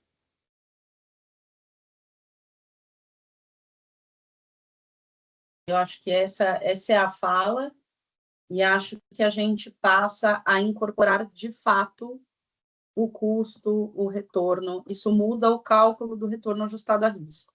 E foi aquela primeira pergunta que o Lucas colocou, né? Muda o retorno ajustado a risco. Considerar isso de fato na decisão incorpora algo que a gente hoje não considera, que é o custo do não fazer. Hoje, a gente olha para impacto, para sustentabilidade, para ESG, chame do frame que quiser, e eu brinco, pode chamar de unicórnio de bolinha preta, se fizer, para mim tá bom, mas a gente olha para isso como o custo do fazer. A gente não coloca na conta o custo do não fazer. E se a gente tirar isso do regulatório, né, do custo de observância, e colocar isso de fato como um fator de tomada de decisão, a gente passa a considerar o custo do não fazer e a consequência do não fazer, né? A gente deixa de colocar a responsabilidade disso no outro e passa a, de fato, querer entender qual que é a minha parte no financiamento e na viabilização dessa atividade econômica, na contribuição para o impacto positivo ou negativo. A gente adora falar, né, que isso custa. Nossa, eu brinco que saiu até uma vez no Instagram da Anshan, eu falando, atire a primeira pedra, aquele que nunca disse, ouviu ou pensou que sustentabilidade é custo. E a verdade é que sempre foi custo, a diferença é quem está pagando a conta. Então, a hora que isso entra no processo de tomada de decisão fora do regulatório, isso passa a ser considerado de forma integrada ao processo de tomada de decisão, e não como um silo separado, não como, eu tenho meu negócio e eu tenho a sustentabilidade. E, olha, ela até participa do negócio. Não é isso. Isso é o negócio. Né? A gente é contido, lembra que a gente aprendeu na 4ª série, né? Contido, não contido, lembra de conjunto? Nós estamos contidos num conjunto social que está contido num conjunto ambiental. E nós negligenciamos na nossa tomada de decisão econômica fatores dos quais nós dependemos. Então, é isso, na minha visão, é isso que muda a hora que a gente passa a considerar isso de forma integrada. O processo de tomada de decisão, e muda os fatores que a gente considera. Então, muda o retorno ajustado a risco. Obrigado, Maria Eugênia. Felipe? A pergunta animou, né? Se a gente pensa tanto nesse tópico, assim, só adicionar brilhantes colocações da Denise e da G, o que eu penso é que a realidade, ela não se traduz para uma metodologia, né? Ao contrário, é uma metodologia, uma boa metodologia, ela traduz uma melhor realidade. A realidade está dada, o que acontece está dado. Né? Você tem efeitos físicos acontecendo, você tem movimentos regulatórios acontecendo, você tem movimentos de mercado acontecendo. Né? Se você não está atento, acompanhando isso de maneira sistemática, organizada, colocando governança sobre isso, gestão sobre isso, uma hora impacta no teu negócio, mais cedo ou mais tarde.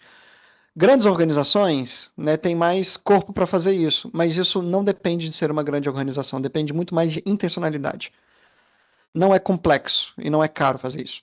Você tem várias metodologias para o tamanho que você tiver e todas delas dão resultado. Então, independente de ser ESG, impacto, a realidade sempre vai estar dada. A gente não está falando isso nos últimos 10 anos, a humanidade sempre falou disso. O que muda são as questões ambientais, sociais que a gente vai passando, né, ao longo do tempo, e a gente precisa de instrumentos financeiros para lidar com isso. Só para citar um exemplo, tá? A ocupação do interior do Brasil era visto como impacto social, algo que tinha que ser feito, isso foi traduzindo políticas públicas. E com isso teve devastação.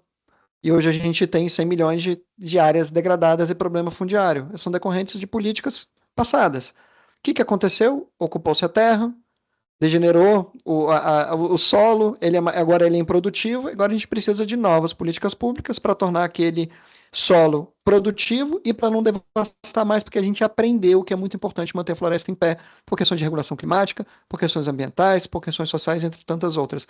Então é importante estar atento aos movimentos sociais, ambientais e climáticos para entender qual é a realidade e conseguir incorporar no seu modelo, seja ele qual for. Boa, obrigado, pessoal. Obrigado, Felipe. Eu tenho uma aqui específica para o Lucas, e aí já te chamo aqui para também comentar essa anterior, Lucas, que é a seguinte.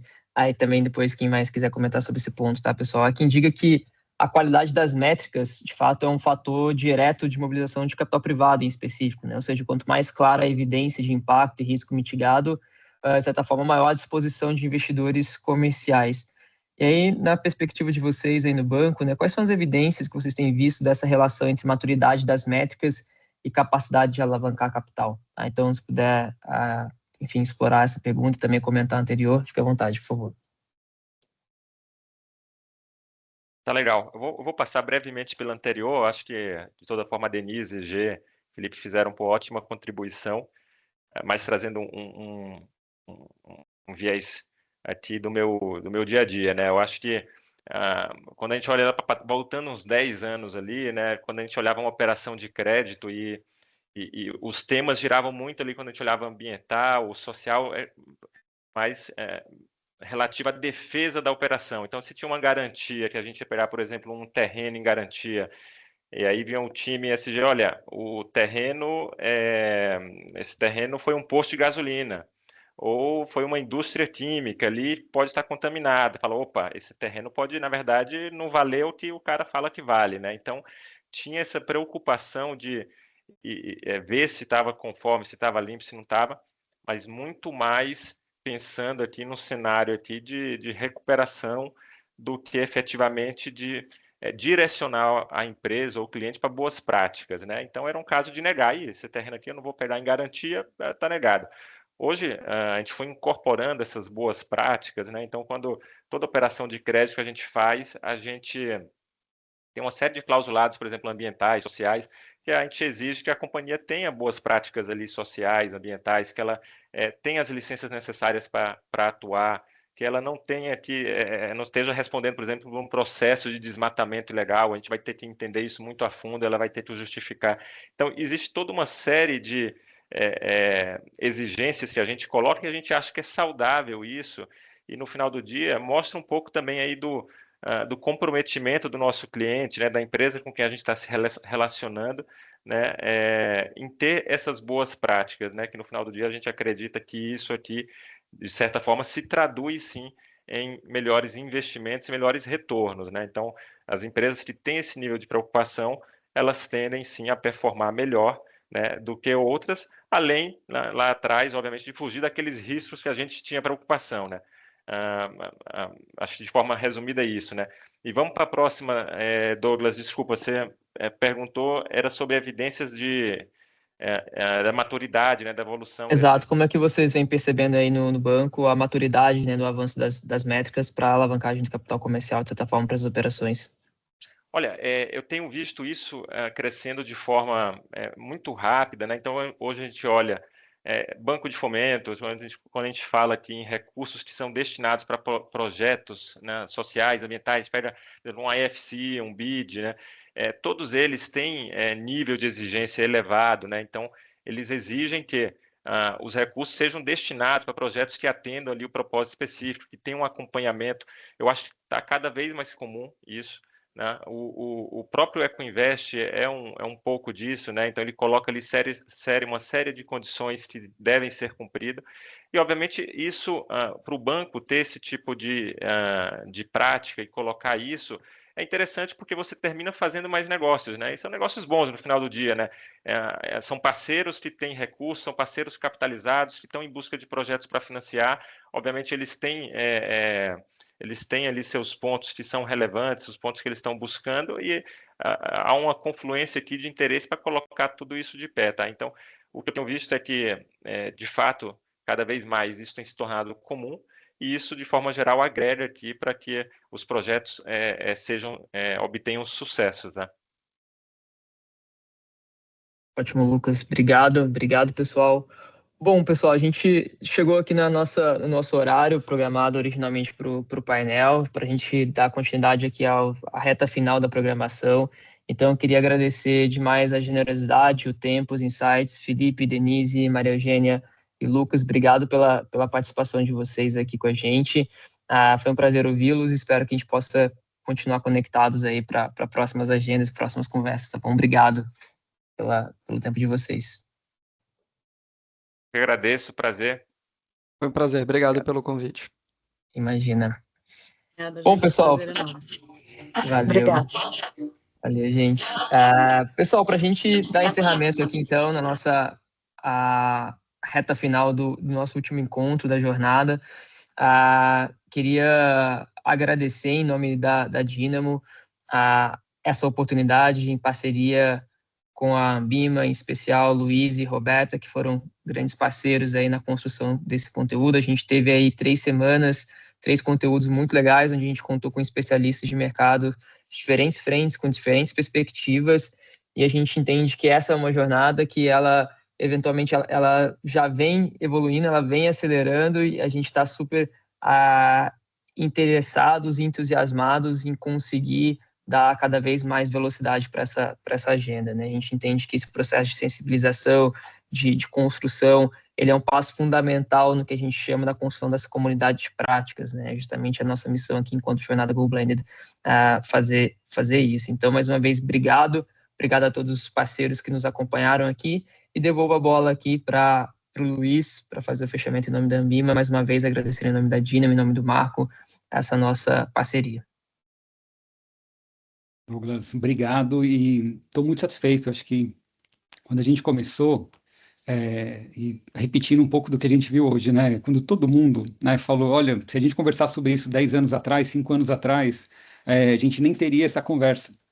E saber que a gente conseguiu fazer isso durante, né, essas 3 semanas, trazendo temas que, de alguma forma, no nosso entendimento, ajudam, né, a gente ter um pouco mais de clareza sobre quem que é esse bicho novo que chegou no ecossistema, né? E como que a gente olha para ele. E eu acho que eu queria pegar uma frase que a Denise trouxe.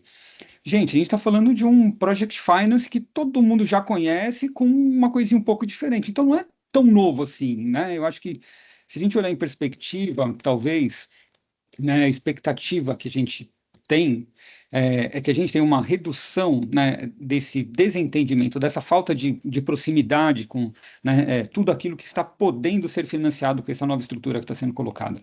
Eu acho que é isso que, né, disso que a gente está falando. E uma vez que a gente consegue construir um caminho, né, e consegue dar uma facilitada no entendimento coletivo de como essas estruturas estão acontecendo, estão sendo né, construídas, viabilizando, né, financiamento para coisas que até então eram, assim, infinanciáveis, né, ou eram inatingíveis, né, o capital não chegava nesses lugares. Eu acho que a gente está fazendo o nosso papel como mercado de capitais. Né? Eu acho que a gente está viabilizando o desenvolvimento socioeconômico do país, e eu acho que é para isso que está todo mundo aqui de alguma forma. Né? Acho que o papel da associação é viabilizar essa agenda cada vez maior. Então, quando a gente olha, né, que o desenvolvimento do mercado ele passa, né, por trazer a agenda ESG como um alavancador, né, de novas oportunidades, é muito alinhado a esse tipo de conversa que a gente está tendo aqui. Então, sabe, gostaria, né, de reforçar nosso agradecimento aqui à Dynamo por ter nos acompanhado na jornada, né, destacar o papel, né, da jornada Go Blended, né, no avanço dessa agenda no país, porque na minha leitura recente, acho que os principais avanços têm saído desse grupo, né, que tem se organizado de uma forma bastante estruturada para entender os desafios, né, para publicar informações e esclarecimentos de uma forma coletiva. E eu acho que a gente vai ter aí um ano de 2026 com bastante agitação, né? Então, muito se fez, né, muito se falou sobre essa agenda de blended, porque a COP ia chegar e a gente precisaria arrumar mecanismos de financiamento para atender esses, tantos trilhões de dólares que estão voando sobre o Brasil e não estão parando por aqui. Eu assim, cada vez mais perto, né? Então, semana que vem a gente já começa com o PRI, na outra semana a gente já entra na COP. Cada vez mais perto desses eventos, eu tenho uma clareza de que, mais do que buscar mecanismos de financiamento, a gente precisa entender como que a gente aproveita esse momento para fazer com que 2026 seja um ano de implementação. Né, a gente discutiu muito em 2025, a gente criou muita estrutura, a gente diminuiu, né, o gap de conhecimento de muita gente, mas 2026, de fato, ele vai ser o ano que a gente vai começar a fazer as coisas ganharem uma atração que até então a gente nunca conseguiu. Né? Então, eu queria que a gente visse o gráfico de investimentos em blended para 2026 e 27, 28, mais ou menos com a mesma curva de crescimento que a gente teve no gráfico de emissões de gases de efeito estufa nos últimos 200 anos. Ele começa assim, de repente faz assim, ó, dá uma rampada. Eu acho que é essa expectativa que a gente tem, né, a partir dessa mobilização do mercado. Então, acho que o que eu gostaria de trazer para vocês é que a gente tem intenção aqui, como Ambima, de continuar, né, promovendo agenda, continuar promovendo discussões, né, acho que foi o primeiro grande esforço que a gente faz aqui, né, de conversa sobre Blended. Então, a expectativa é que em 2026 a gente dê continuidade, né, às jornadas de conhecimento, a espaços de discussão, que a gente consiga trazer cada vez mais, né, os empreendedores para contar um pouco das suas histórias, mostrarem um pouco, né, dos desafios que foram superados, de como os riscos estão sendo gerenciados, na expectativa de tornar um caminho cada vez mais fácil para o capital comercial do investidor mainstream financiar esse modelo, né, de desenvolvimento. Então, agradeço, né, pela participação de todos, reforço aqui a todos os convidados que estiveram com a gente aqui hoje, de uma forma muito generosa, compartilhando seu conhecimento, né, toda a sua experiência. E, gente, vamos para cima, que tem muita coisa para fazer, né? Acho que a gente começa, né, semana que vem com semana que vem eu já estou aqui, quinta-feira, gente, eu estou numa loucura de agenda que não está mole, não. Mas semana que vem, PRI aqui em São Paulo, né, de 4 a 6, muitos com letra 187 de tamanho, porque tem muito evento acontecendo na cidade, né, eventos dentro da programação e eventos paralelos à programação. Logo na sequência, a gente entra na agenda de COP, com também bastante coisa acontecendo em São Paulo, bastante coisa acontecendo no Rio, Brasília, bastante coisa acontecendo em Belém. Espero poder encontrar todo mundo por lá, a gente vai estar por lá, né? A Ambima vai estar participando dessas duas iniciativas. E é isso, gente. Obrigado e a gente se vê em breve. Obrigado, Rô, por ter tocado tudo isso aqui e conduzido esse projeto. Valeu, pessoal. Tchau, gente. Obrigada a participação. Obrigada por Tchau, parceria. gente. Valeu, até Parabéns. mais.